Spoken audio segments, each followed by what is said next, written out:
Yo, what's good, y'all boys? IGK Blaze back in this joint, and you feel me? We got Boruto.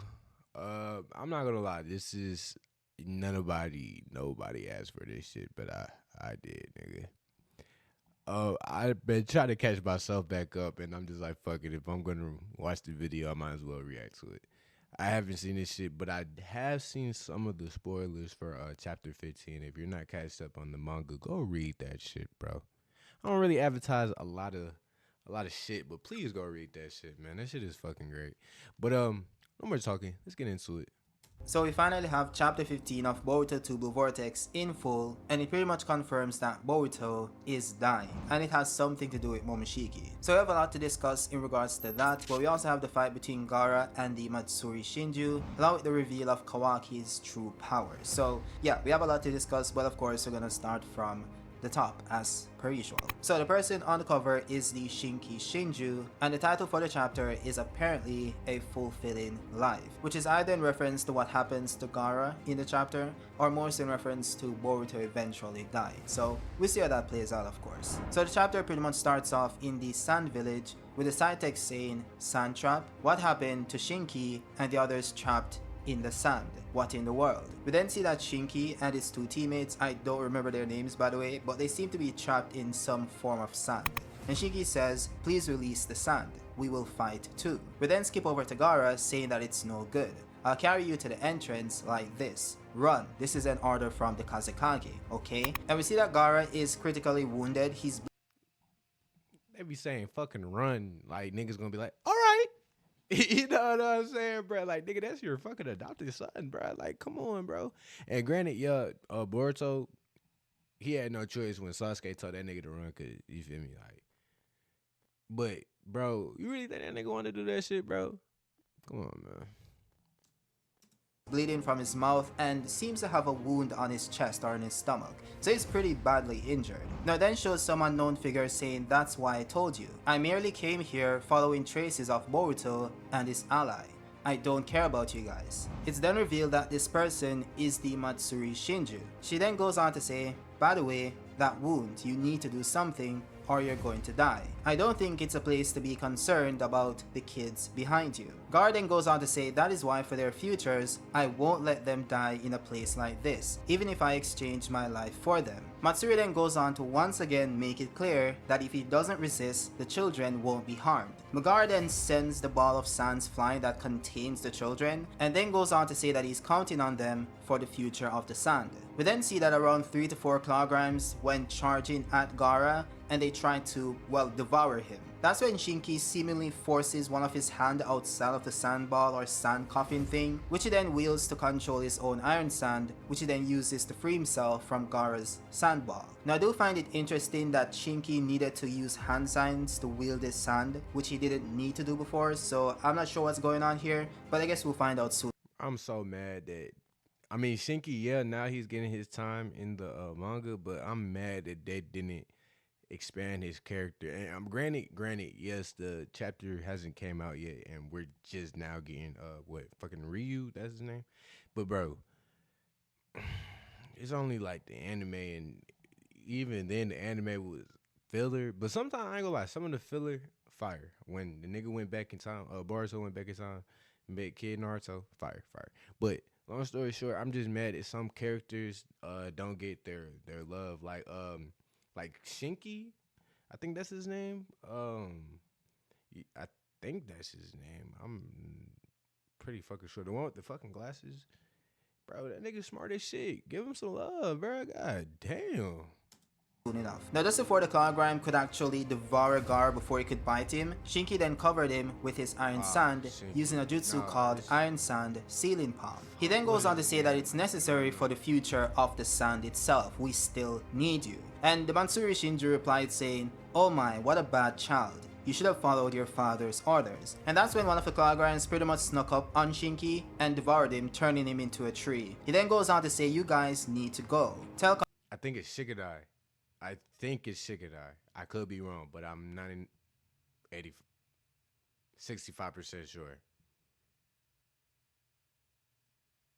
Ankoro about father. Now the Matsuri Shinju then walked up to the sand shield that's covering Gaara and goes on to say that even if he becomes a tree, the sealing technique is still continuing. So it's an effective technique as long as you're still alive. He risked his life to protect his father. You have some nerve. If you were to join us, that would be interesting. Now we have a few things to discuss here because I do find this entire interaction very interesting because it seems that the Matsuri Shinju is way stronger than we initially thought. We have to remember that this is the same Gaara that was able to react to Fuse Momoshiki multiple times. Now of course he isn't as strong as Fuse Momo, but he was able to contend with base Momoshiki at least. These characters are really powerful and we knew that before, but there was some conversations about whether all of these characters, all of these Shinjus were above Jigen level, as were the other Shinjus such as Hidari, Jura, and maybe even Mamushi. So this does kind of put it into context, because not only was she able to defeat Gaara, but also Shinki, one of the most promising characters of the new gen. So this is either a massive downscale for Shinki or a massive upscale for the Matsuri Shinju. It has to be either one. There's also the fact that it seems like she wasn't strong enough to break the seal Shinki placed on Gaara, so it's kinda contradictory. But you can also argue that she doesn't really want to, she's not interested in these guys, as she stated in the first few pages of this chapter. So maybe she was interested in Gaara and wanted to get him. She could have like overpowered the sealing jutsu, which we've seen done on multiple occasions in the Naruto universe. So I don't want to jump to conclusions saying that Shinki's sealing technique is so powerful that even a Shinju can't break through it, because we have to take into consideration the entire context of the situation. Now then moved on to Kankuro reporting this to the Leaf Village, saying that according to the investigation, Shinki, who was turned into a tree, seems to be alive. And also thanks to the sealing technique he used, Gaara, that was also on the verge of death, managed to survive somehow. But as it stands, there's no way to rescue them, it won't come true. The only one who can remove that sealing technique is Shinki himself. First of all, I want to return Shinki to his original state. It also helps Gaara. Shikamaru then asked him to confirm one thing. After the incident, was anyone with the same chakra as Shinki spotted nearby? Kankura said no, so far there has been no such reports. Shikamaru then says regarding the symptoms of people turning into a tree, we're currently investigating and examining the information and formulating countermeasures. As soon as we find out anything, we will share it immediately. So yeah, based on this dialogue, it seems like Shinki's sealing jutsu is really overpowered because for some reason, he was able to prevent Gaara from dying from his injuries, which is crazy because this implies that it has some ability to manipulate time itself, so it's somewhat similar to Kawaki's or Shiki's Daikokuten, which is pretty much a space where time doesn't flow. So I'm not sure how Shinki was able to procure such a technique because it's absolutely busted, but that seems to be the case here. So yeah, Gaara is technically dying due to his critical injuries, but he isn't going to die anytime soon because apparently this jutsu prevents him from dying, using some time dilation to some degree. Maybe. It might play on the sand elements, but then again that shit don't even make sense. But if we're thinking about it on like a go to sleep time, I don't know. Maybe that's a stretch, but that's just how I see it. I don't know. I'm just fucking yapping. Just assuming that's the case. But what's also the case is that Shinki is the only one who can unseal him, which means that they have to find a way to restore Shinki or somehow convince the Shinki Shinju to release him. So this will be very interesting. Now what I also found very interesting is that the Matsuri Shinju made it seem like they had a choice as to who becomes a Shinju, because she goes on to say that if he were to join us, that would be interesting, and he did go on to become a Shinju. And we also know that multiple ninjas have been transformed into trees, even regular ninjas like Ninja 610, but he didn't become a Shinju. So this entire situation or process might be a bit more complicated than it seems so far, but I guess we'll see soon enough. Now we also had a conversation between Shikamaru and Sarada. It was very short. He pretty much said that it seems like these entities are going to increase their allies over time, and if Boruto does contact them, they should tell him immediately because they need information. So that's pretty much it. But we also see that Philibert, or one of the frogs, is in Shikamaru's office, so that is likely how Boruto is going to communicate with him going forward. Now we then get the reveal of the Shinki Shinju, and he's like, Ryu, is that my name? And Jura goes on to say, that is right, I give you that name. It's necessary to establish your identity, the most basic information. He then goes on to say, Ryu, you understand me, don't you? I quite liked my name. And the Matsuri Shinju is a bit confused and she's like, what is this guy? And I'm confused as well, like what is he talking about? And then he goes on to say, huh, wait a minute please. And he uses his sand technique, which confirms that the Shinki Shinju can use the sand technique, which does open up another crazy aspect of these entities, because magnet release, which is what Shinki OP, uses to bro. control Iron Sand, is pretty much a Kike Genkai, which is a bloodline trait that can only be accessed through someone's DNA. So this somewhat opens up the door for Hidari to awaken a Sharingan or Tomei Renegon, which is basically a Renegon fused with a Sharingan, because he seemed to be really interested in the concept of the Sharingan when Sarada used it, which he also needs to perfect his Chidori. So I think this is headed in that direction, which also explains why it also showed Hidari looking onto Shinki when he used the Iron Sand. So it's kind of subtle. But yeah, Shinki pretty much used this Iron Sand to pull code from the Clarmar looking box, that or cube that is in the Tentacles dimension thing. And it shows that Code is really struggling to free himself, which is crazy considering that Code is greatly above Jigen in power level. Although to note, or just to be fair, Code is in base, so he isn't using the Karma Seal. So maybe this isn't his full strength, but at the same time, it just looks a bit embarrassing. That's all I'll say. Now what's even crazier than this, and I found this so funny, is the Shinki Shinju then says, "What is this thing?" It seems like he was sneaking around. Like, it's crazy that this thing is referring to Code as this thing. Like, it's so crazy, bro.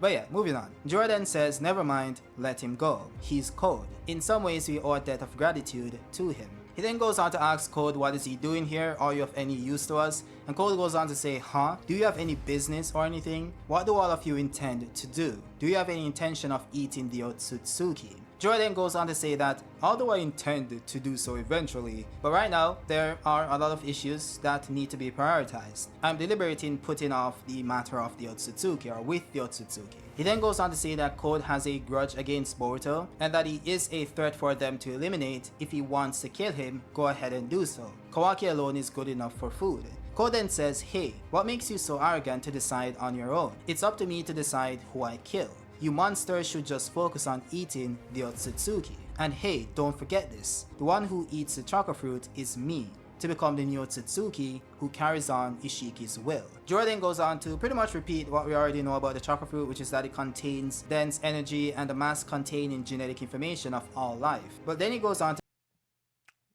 Not to cut him off, but who the fuck do Code think he is, bro? The same nigga getting fucking stomped on. Chapter 1, brother. Chapter 1. Bitch made that nigga.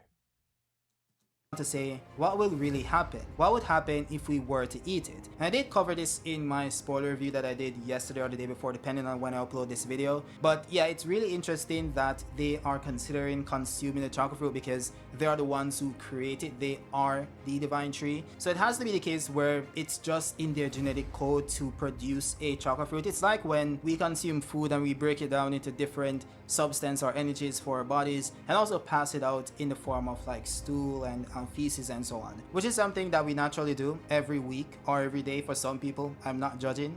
Okay, but it is something that naturally happens regardless of if we want it to happen. So I think that's pretty much the case for the chakra fruit as well. So I think them consuming it might create something very interesting. So I'd like to see that happen, but it likely won't, but we'll see. But of course, this does go on to piss off Code. He's very angry. He even goes on to activate his Karma Seal and tries to attack Jura. So yeah, this guy is Code at full power with his Karma Seal active. And he tries to attack Jura using his Karmarks. And Jura uses what seems to be the laser Biju Bomb thing that he used on Himawari based on this panel right here. And it just pretty much blows off Code's right hand. It's crazy. Again, Code is greatly above Jigen in power level. And that was 3 years ago. So Jura is an absolute monster. But yeah, Jura goes on to say that he's grateful for Code because he's the one who brought them to life, and says that it seems like his life is lacking a bit of excitement. Therefore, with respect to his benefactor, which is Code, I'll give you one assignment. Otsutsuki Boruto and the unknown guy allied with him,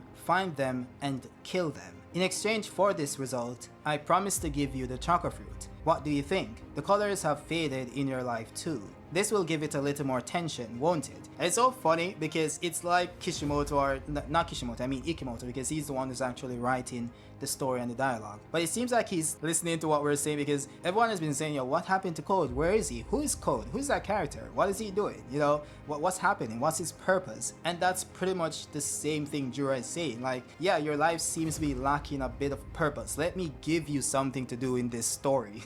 So go ahead, kill Boruto. I freak. Hey, bro, you was definitely the example, my boy. You know what I'm saying?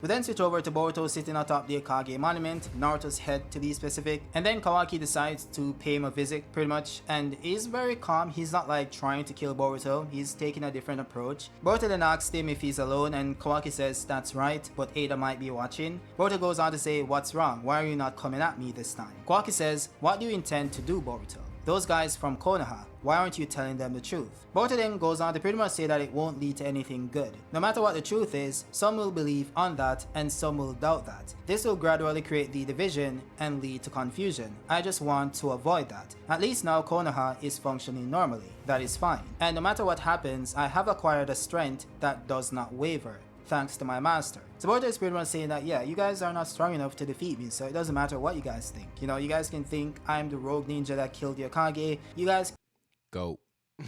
Enough said. That nigga is so fucking goated, bruh. No glaze, bruh, but like, your favorite MC, bruh, like, and I was a big Asta fan, still am, but nigga Boruto is smacking that nigga, bro. I'm sorry. can't do anything about it. So we're gonna work together and defeat the Shinjus, and that's all that matters. For now at least. Kawaki then goes on to ask him what happened to Momoshiki, or that bastard Momoshiki. It's not like it's all resolved, right? From what I saw, you weren't able to control your karma. Boruto then goes on to say, about 2 years ago when I fought against Code with my master, for the first time since leaving the village, it's been a while since I used karma. That's when I felt it, the sensation of being taken over by that guy Momoshiki, something close to that. I felt like I was losing myself, or was no longer myself, a sensation of dying while maintaining consciousness. Since then, I've never used karma once. Kawaki then asked him what's going on, why did that happen? Boruto then says that he doesn't understand. Momoshiki has been quiet for the last 3 years. The activation of karma could trigger the possibility that will come out. Kawaki says, damn it, in ways it's getting worse. And this is Kawaki's greatest fear, by the way, which is Boruto running rampant with Momoshiki's power, and Boruto being above Jigen level in base, and then adding Momoshiki's power to that power is absolutely crazy, and it's an immense threat to the entire planet. So Kawaki is justified in feeling the way that he does. Now, of course, you guys can argue about the methods if you guys want to, but the facts remain the facts. By the way, I mentioned this in my spoiler video, but I don't think Boruto is losing his body to Momoshiki per se, but more so that he's merging his consciousness with Momo's, which was hinted at in part 1, which was around chapter 75, chapter 76. So this isn't anything new, by the way. Maybe Kawaki wasn't aware of this. I don't think he was, but Boruto should have some idea of why that happened, because he does know, Momoshiki did tell him, that their brainwaves are being crossed over. So I think this is the end result, or we're approaching the end result, which is Boruto no longer being Boruto, and maybe even Momoshiki no longer being Momoshiki. It's like Gogeta or Vegito from Dragon Ball Z. Like Goku's and Vegeta's consciousness is pretty much merged into a new entity, and there's someone else. It's like a merger of two entities. That's a cheesy motherfucker on goddamn Sparking Zero, and all you fuck niggas always pick that nigga on ranked. I'm on your ass. I don't give a fuck. Goddamn, he's like 7 points, but fuck you niggas, bro. I hate you with a passion. So I think that's pretty much what's happening. You, but Curtis. we'll see what happens. I'll probably just do a video on that separately, and then we can go in depth on it. But yeah, Boruto goes on to tell him that, look, either way you have to become stronger. You're my dad's disciple, aren't you? You were supposed to free Dad from the seal. Ideally, it would be best to get training directly, but sadly that's not feasible right now. It will take too much time. And I mentioned this in the spoiler video as well, because it's kind of a difference in the training methods that Kawaki wanted to do in chapter 58 back in part 1, as opposed to Boruto who wanted to take the time to actually go through ninja training. But now he wants to speed it up because they don't have any time. So it shows that different training methods can be applied to different circumstances. And in this case, Kawaki's way of attaining power makes more sense because the Shinjus are immensely overpowered and they just don't have the time. Now, the most interesting part of this conversation is when he tells Kawaki that what he's about to tell him is a conclusion that he'll eventually reach on his own. If the outcome will be the same, it will be best to do it swiftly. That's what I'll tell you. He then goes on to tell him that he should confront Amado. He's hiding it. He's hiding your power. And Kawaki's like, what? Kawaki's, surprise Pikachu face. He's been doing it this entire time.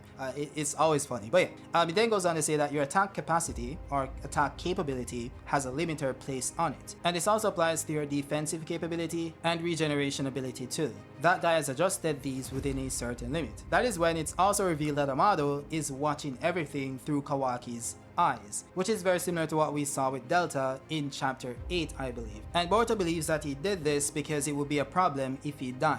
Now this is interesting because it kind of implies that maybe Amado did this after Boruto and Kawaki switched places, so he had to limit Kawaki's power because he believed that Kawaki was the son of the Akage, the real son of the Akage, and would have gone after Boruto, the one who has the Karma Seal, to resurrect his daughter. So he couldn't allow that to happen, so he had to limit Kawaki so he couldn't actually kill Boruto. But now that Amado knows that this isn't the case, based on his conversation with Sumire, I think it kinda somewhat changes things. So he is going to release Kawaki's limiters and allow Kawaki to gain his true power. Now we also had a panel of Amado saying, yo, Boruto, where did you get this information? And it shows him remembering Kawaki destroying the toad he took from Boruto, or maybe the toad just escaping using the summoning jutsu. He then goes on to say that the toad from that time, is it really real after all? The idea that Koji is alive is hard to believe. If he is alive, what can I do now? In the first place, what is the purpose? So Amado does seem to be a tad bit concerned about this development, but he isn't like shaking in his boots, right? He isn't like panicking. So he might have a plan to, smooth it over, but we'll see. Now Boruto then goes on to tell Kawaki that Amado needs her karma for his own purposes, which is to revive his daughter. So he was tinkering with your abilities to make sure you wouldn't die no matter what. If you think it's a lie, get Amado to spit it out himself. I'm leaving now. Kawaki then says, Boruto, my thoughts haven't changed. After all, Otsutsuki is the root of evil that must be destroyed. It's because of the Otsutsuki that these abnormalities have come to existence. That is why they all need to disappear. You too. Me as well. Well, as a start, first you need to get rid of the annoying Shinjus. I don't care what I have to do. I'm willing to team up with you. I'll catch up to you soon enough. Boruto then says, you better don't hold me back, bro. Kawaki then replied saying, you bastard. And that's where the chapter pretty much ends. So yeah, the Kawaki-Boruto duo is back in action and they're working together to... They about to cook niggas, bro. And honestly, bro, bro, Kawaki finally getting some justice. Thank you. I'm just curious to see how he's gonna get that shit and how Amato's gonna play that shit, because Amato, y'all can say whatever y'all can say whatever you want, bro. But Amato, that's a smart dude, bro. Like, he's dead being surveillance right now and is still doing shiesty shit. It doesn't matter. I don't know, but hey, y'all let me know y'all let me know y'all thoughts in the comment section down below. I'm getting a little sleepy over here. I need to get right. But yeah, y'all let me know y'all thoughts in the comment section down below. Until next time, be safe. I'm currently speaking. You wanna call shit out, but how about we call shit even? Young nigga ballin' without you, young nigga ballin' like Steven. Even I'm with it without you, young nigga making it even.